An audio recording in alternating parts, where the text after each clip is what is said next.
날마다 솟는 샘물과 함께하는 오늘의 큐티 시간입니다. 12월 2일 수요일, 오늘의 말씀은 요엘 1장 13절로 20절까지 말씀입니다. 제사장들아, 너희는 굵은 배로 동이고 슬피 울지어다. 제단에 수종드는 자들아, 너희는 울지어다. 내 하나님께 수종드는 자들아, 너희는 와서 굵은 배 옷을 입고 밤이 새도록 누울지어다. 이는 소제와 전제를 너희 하나님의 성전에 드리지 못함이로다. 너희는 금시계를 정하고 성회를 소집하여 장로들과 이 땅의 모든 주민들을 너희 하나님 여호와의 성전으로 모으고 여호와께 부르짖을지어다. 슬프다 그날이요, 여호와의 날이 가까웠나니 곧 멸망같이 전능자에게로부터 이르리로다. 먹을 것이 우리 눈앞에 끊어지지 아니하였느냐? 기쁨과 즐거움이 우리 하나님의 성전에서 끊어지지 아니하였느냐? 시가 흙덩이 아래에서 썩어졌고 창고가 비었고 곡간이 무너졌으니 이는 곡식이 시들었음이로다. 가축이 울부짖고 소떼가 소란하니 이는 꼴이 없음이라. 양떼도 피곤하도다. 여호와여, 내가 주께 부르짖으오니 불이 목장의 풀을 살랐고 불꽃이 들의 모든 나무를 살랐음이니이다. 들짐승도 주를 향하여 헐떡거리오니 시내가 다 말랐고 들의 풀이 불에 탔음이니이다. 어제부터 우리는 요엘서의 말씀을 묵상하기 시작했는데요. 요엘이 누구이고 요엘의 시대적 배경이 언제인지는 특정하기가 쉽지 않습니다. 하지만 요엘서는 하나님의 저주와 심판을 분명히 선포하고 있는데요. 요엘서를 분석해보면 요엘 당시 큰 환란이 닥쳐온 것이 분명합니다. 하지만 아직 심판의 날은 이르지 않았습니다. 그러니까 하나님께서는 다가올 심판의 날, 특별히 남유다의 패망의 날을 예견하시면서 유다 백성들의 회개를 촉구하시기 위해 요엘을 선지자로 세우셨습니다. 요엘 1장 1절을 보면 부두엘의 아들 요엘이라고 요엘서의 저자가 분명히 소개되고 있습니다. 그러니까 요엘서는 부두엘이라는 실존하는 특정인의 아들 요엘에게 임한 역사적이고 사실적인 여호와 하나님의 말씀입니다. 가상이나 가공의 이야기가 아니라 실제 역사 속에서 하나님께서 계시해 주신 실제 말씀이 요엘서인 것입니다.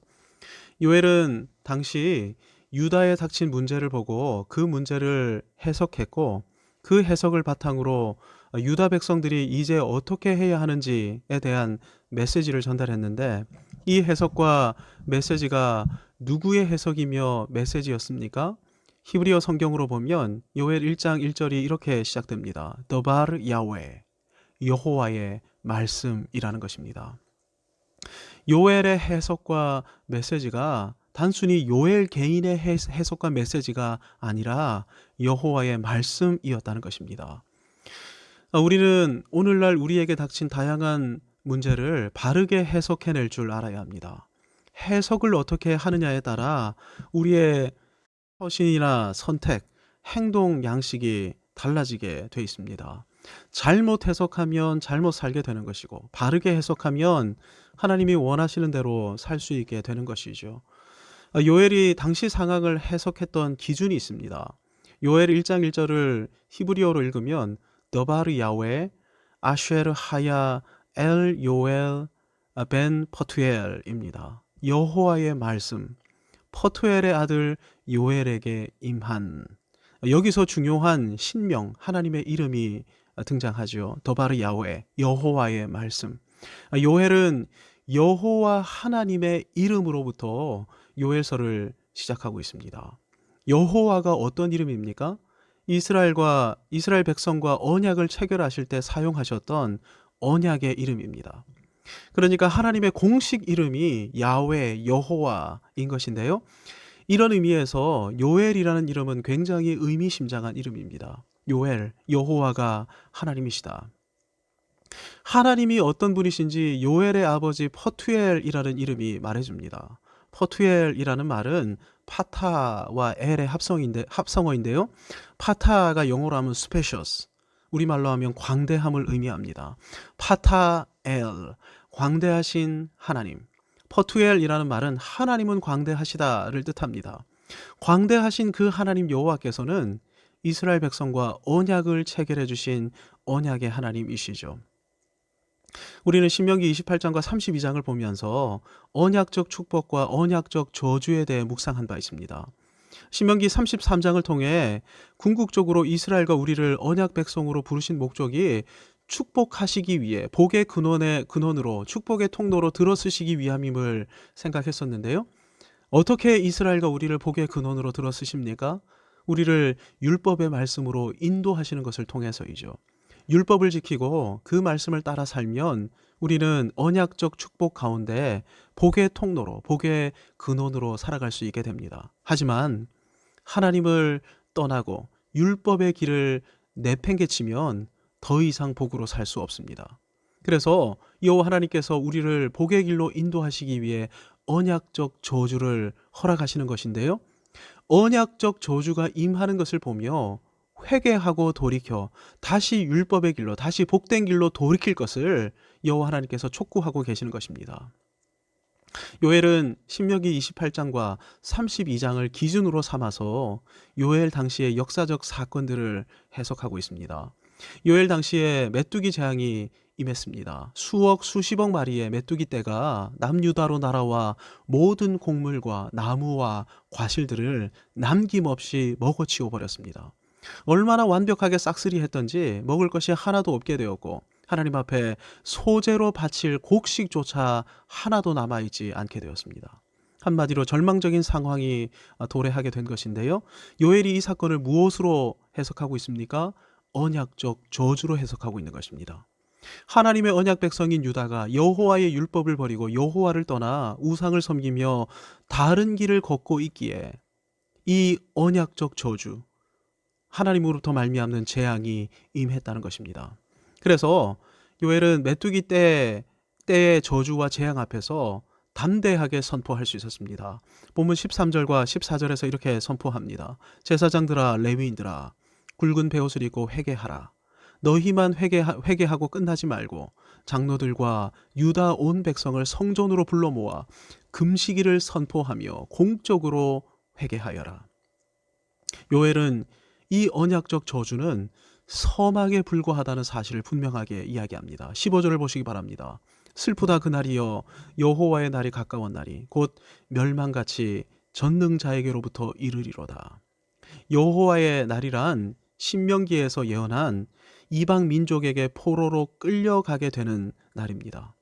하나님의 언약 백성인 남유다가 완전히 패망하게 되는 날, 이 날이 여호와의 날인 것입니다.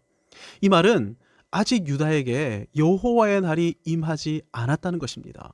아직 완전히 패망하지 않았으므로 여전히 재앙이 있음에도 불구하고 아직 유다에게는 기회가 있다는 것입니다. 그러니 남유다의 종교 지도자들은 철저히 회개하고 돌이켜 백성들과 함께 국가적으로 민족적으로 회개하고 남유다를 다시 거룩한 언약 백성으로 살아가도록 하게 한다면 아직 기회가 있다는 것이죠.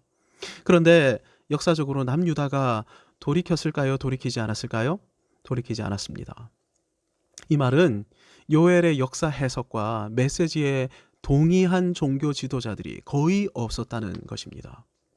여호와 하나님께서 우리를 언약 백성으로 불러주셨는데 설마 우리가 망하겠어? 하나님께서 이렇게 시퍼렇게 아직도 살아계신데 설마 우리가 망하려고?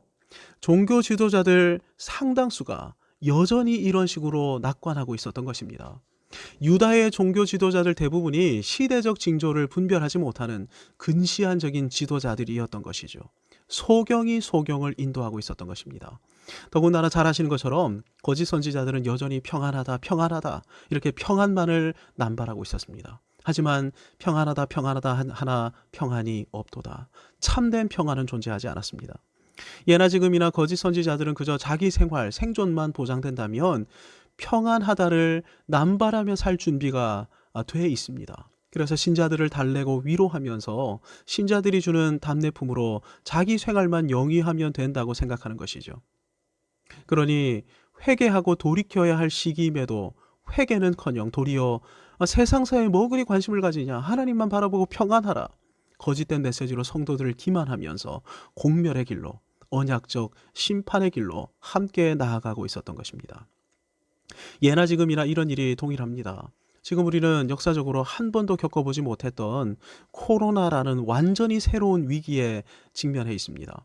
이 시대 가운데 요엘과 같은 메시지를, 요엘이 선포했던 이런 메시지를 들어보신 적이 있으십니까? 얼마나 있으십니까? 지금 서구 교회를 보면 교회가 완전히 쇠락해 있습니다. 그나마 건강한 교회로 손꼽히던 화란 개혁 교회 가운데도 지금 페미니즘 신학과 인본주의 신학이 파고들고 있습니다. 그나마 건강한 교단으로 남아있던 교단들도 내일을 생각할 다음 세대가 완전히 쪼그라들어 있죠. 국내에서는 최근 감리교회 한 목사가 동성 커플에 대한 축복식을 강행하면서 교단적으로 징계를 받은 바 있는데, 교단 헌법에 의하면 목사가 면직됐어야 합니다. 그럼에도 불구하고 2년 정직으로 징계 수위가 낮추어졌습니다. 교회가 지금 세상 눈치를 보고 있는 것이죠. 물론 우리의 관심은 교회입니다. 이 세상은 결국은 온전히 완전히 망하게 될 것이죠. 그런데 지금 우리의 관심인 교회, 21세기의 교회의 현실은 어떠합니까? 교회 안으로 세속의 물결이 쓰나미처럼 밀려들어오고 있습니다. 그래서 교회를 세습하면서도 주님의 교회를 자기 것으로 만든 타락한 종교 지도자들이 주님의 영광을 도둑질하면서도 버젓이 이것이 하나님의 영광을 위한 것이다, 이렇게 외치고 있죠. 그러니 이런 지도자들을 보고 배우면서 돈과 명예, 권력이라는 바알과 세라를 하나님으로 섬기면서도 부끄러워하지 않는 신자들이 오늘날 교회 안에 얼마나 많은지 모릅니다. 하나님 중심, 성경 중심, 교회 중심의 삶이나 하나님 나라 건설은 과거의 유물처럼 여겨지고 있는 것이 오늘날 교회의 현실이죠. 그러니 지금 우리는 회개해야 하는 것입니다. 지금 우리가 철저하게 회개하고 돌이키지 않는다면 코로나와는 비교도 되지 않는 여호와의 날, 언약적 심판의 날이 임하게 될 것입니다. 주신 말씀을 붙들고 조국 교회와 21세기 교회 앞에 닥친 언약적 저주를 기억하며 함께 회개하며 기도하십시다.